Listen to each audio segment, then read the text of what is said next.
ठाकूर कोकणशाहीच्या दिवसभराच्या बातम्या या विशेष बुलेटिन मध्ये आपल्या सर्वांचं स्वागत करते।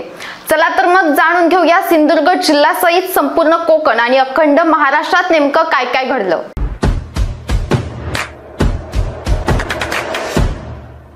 दापोली तालुक्यातील मुरुड खालचीवाडी येथून सुमारे 69,02,000 रुपये किमतीचा 17 किलो 255 ग्रॅम चरस या अंमली पदार्थाच्या तब्बल 15 पिशव्या दापोली पोलिसांनी जप्त केल्यात।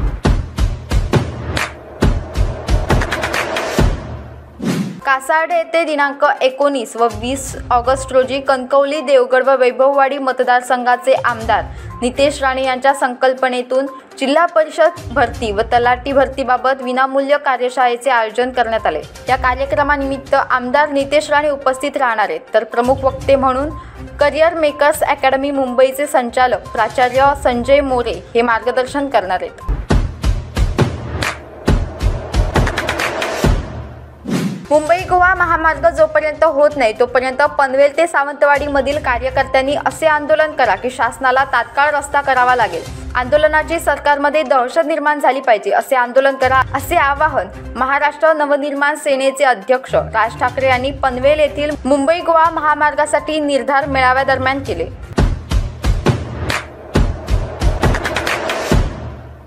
वसंत सागर या चांदोली धरण व वारणा परिसरात आज सकाळी 6:30 वाजता भूकंपाचा सौम्य धक्का जाणवला। या भूकंपाची तीव्रता 3.2 रिक्टर स्केल एवढी होती। वारणावती पासून धरण क्षेत्रासह केंद्रबिंदू पासून 15.2 किलोमीटर परिसरात हा भूकंप जाणवल्याने नागरिक भयभीत झालेत।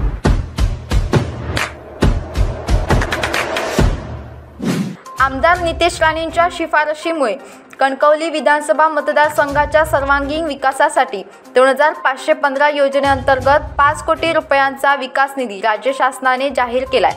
आमदार नितेश राणे यांनी राज्य शासनाकडे केलेल्या पाठपुराव्यामुळे कणकवली, देवगड, वैभववाडी तालुक्यातील ग्रामीण भागाच्या विकासासाठी 14 ऑगस्ट रोजी 5 कोटींचा निधी मंजूर करण्यात आला।